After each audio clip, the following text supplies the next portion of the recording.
What's going on, ladies and jackasses? We're out here in my disaster of a garage today because I want to. So just shut up and let's do some stuff in this RC edition of Wrench Sense. Look at my toolbox. What a disaster. This whole place is a disaster. What are they doing? No, I didn't drink all that beer. At least not that I remember. God.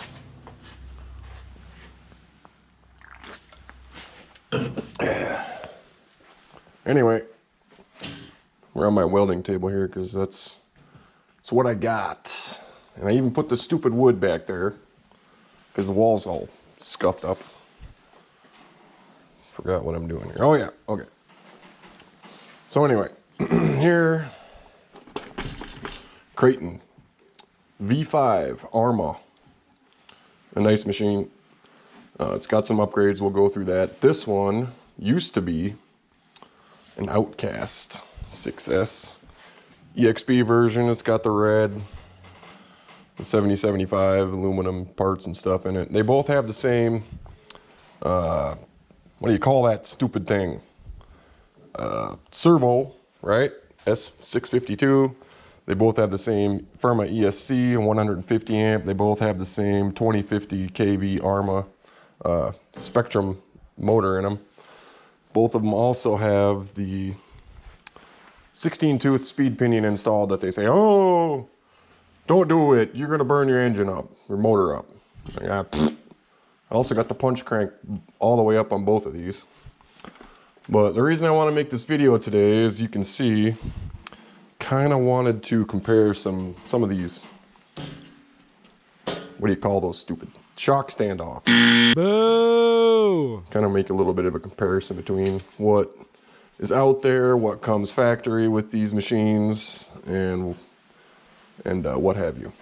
You're probably actually at this point wondering, why am I seeing RC content? I started following you for automotive content.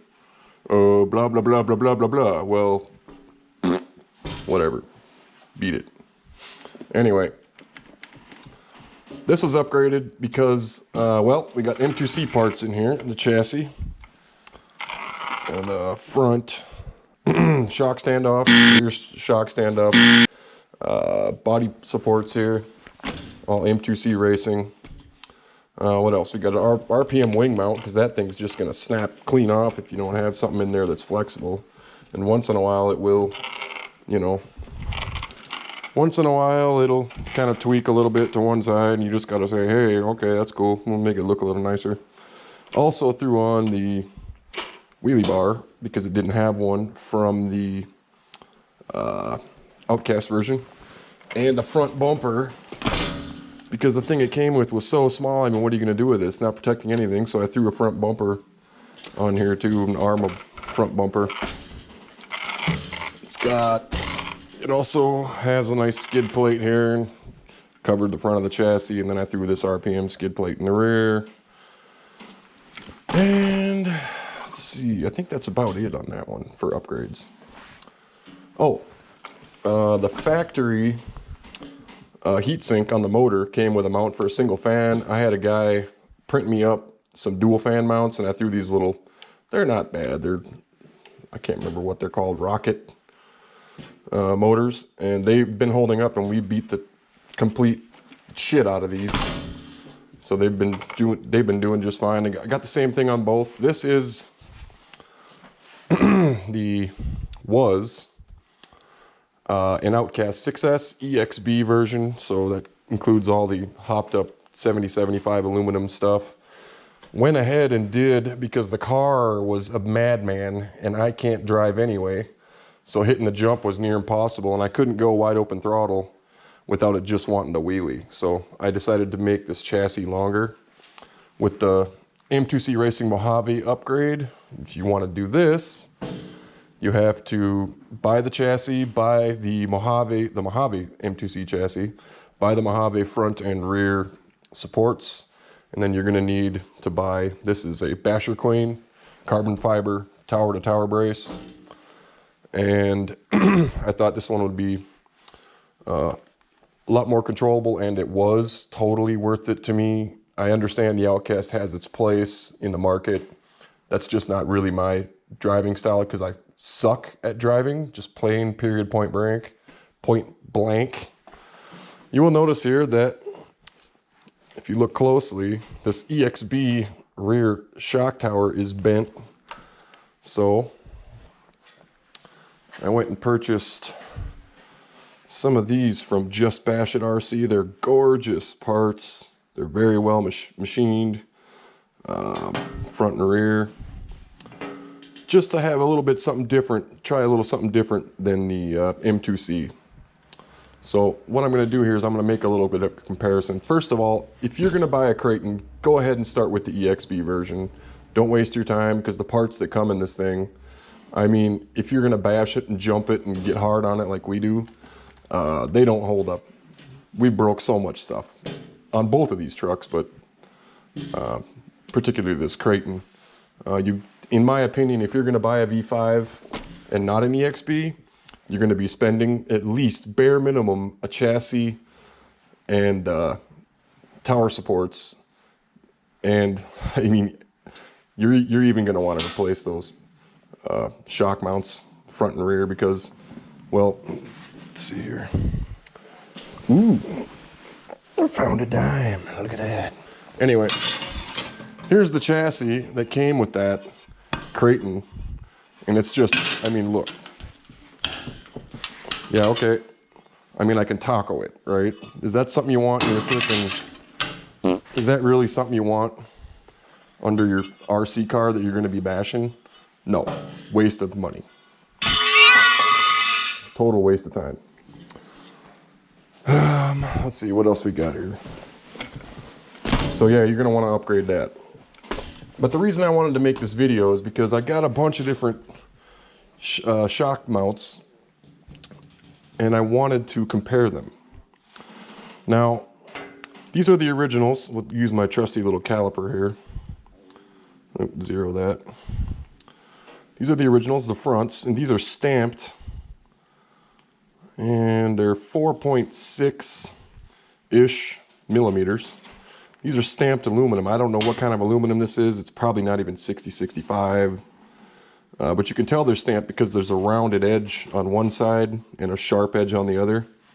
Kind of like a washer. You've seen like washers. One side is smooth or rounded and the other side's pretty sharp cut. So these are completely stamped. Again, 4.66 millimeters for the front, and the rear is probably the same.